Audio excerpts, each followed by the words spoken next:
Enid Blyton, the Smelly Little Dog.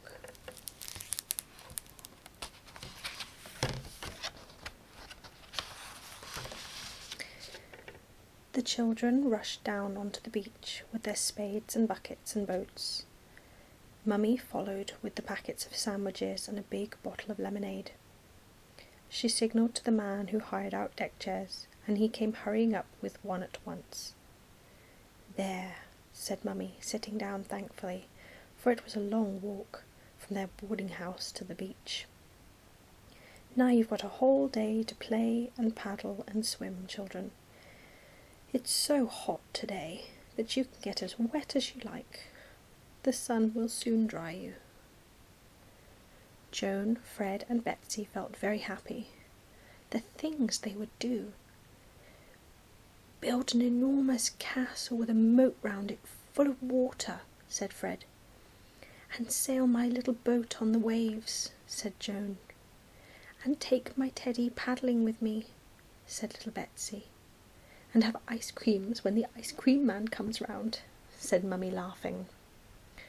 "Oh, here's that little dog again. Go away, dog, you're smelly."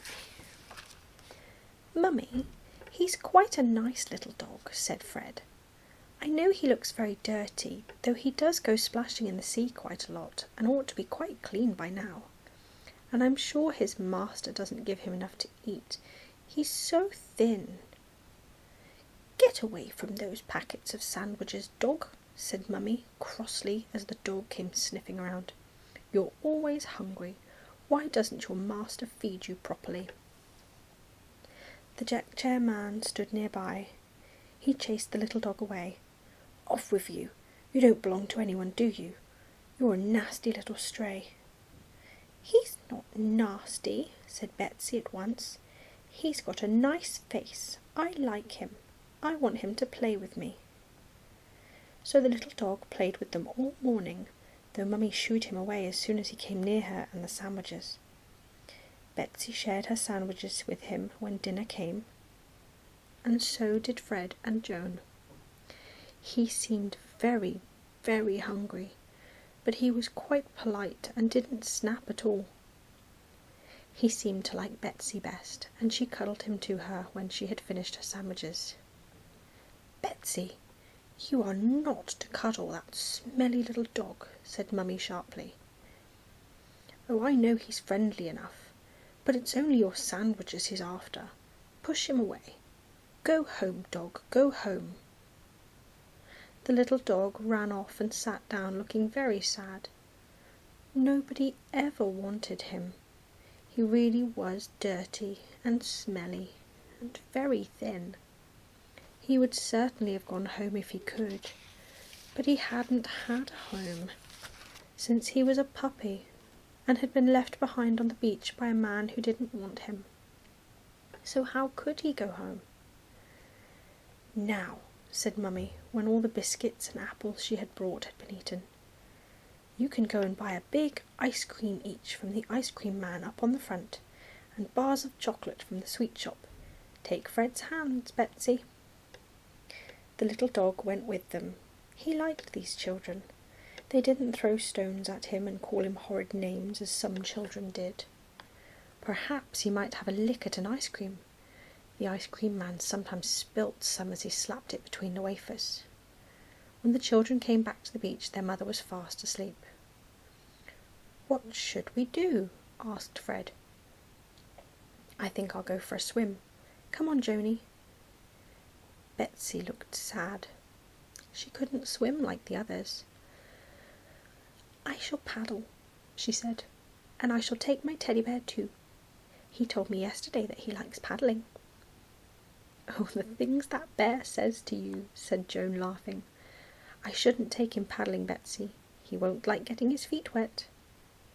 "He told me he did like it," said Betsy seriously. "He told me his feet were hot, like mine, and he wanted to feel the cold sea on them."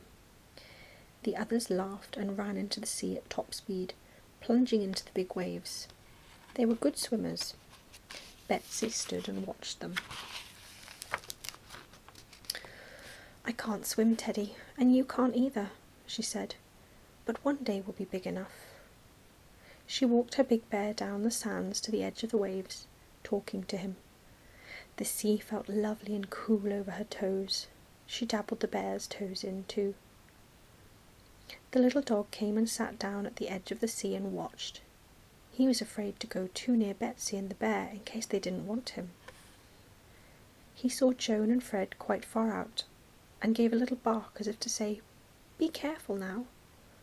But they were such good swimmers that they were quite safe. They were racing one another to the pier. Betsy watched them. "Let's go in a little bit further, Teddy," she said, feeling brave. "You're not afraid of the big waves, are you?" "I'm not either." So they went further in, the teddy bear getting wet right up to his neck. "Do you like it, Teddy?" said Betsy. "Yes, you do. Oh, look at this great big wave coming. Hold my hand tight." The wave was really very big indeed. It curled over just as it reached Betsy and splashed right over her head. She sat down very suddenly indeed and let go of the bear's paw. In a trice the wave had taken him away from her into deeper water. There he went, turning over and over, his little brown body as wet as could be. "Teddy, come back, you'll be drowned," shouted Betsy, getting up and wading after him. But oh dear, another big wave came, and over she went again. Then, before she could get up, spluttering and frightened, another one broke right over her, and she disappeared under the water. The wave rolled her over into the sea when it ran back on itself, and poor little Betsy couldn't even stand up. Fred and Joan didn't see. They were too far away. Mummy didn't see either, because she was fast asleep. Nobody saw, except the smelly little dog. He stood up at once when he heard Betsy scream. Then he plunged into the waves and swam steadily out to her. And at that very moment Mummy woke up. She sat up to see where the children were, and saw poor little Betsy being taken away by the waves. She screamed loudly and began to run down the beach. The little dog was almost up to Betsy. Ah, there she was. He snapped at her t-shirt and got it between his teeth. Then he tried to swim towards the beach with her. But she was very heavy for such a little dog. He panted and puffed, swallowing water, but he didn't let go of the t-shirt. No, he clung on to it for all it was worth. This was the little girl who always spoke kindly to him.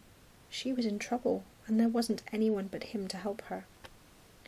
He dragged poor Betsy into shallower water, and then, just as he thought he simply couldn't hold on any longer, someone caught hold of Betsy and lifted her up. It was her mother, who had waded out to her and the little dog. She waded back with Betsy, who was choking and spluttering, and crying with fright. The little dog followed and sat down at a safe distance to watch.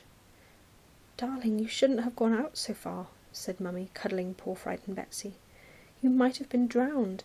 You would have been if that smelly little dog hadn't gone after you and tried to bring you back." "I went after my Teddy," said Betsy, crying. "He's still out there, Mummy. He'll drown. Oh, please get him for me."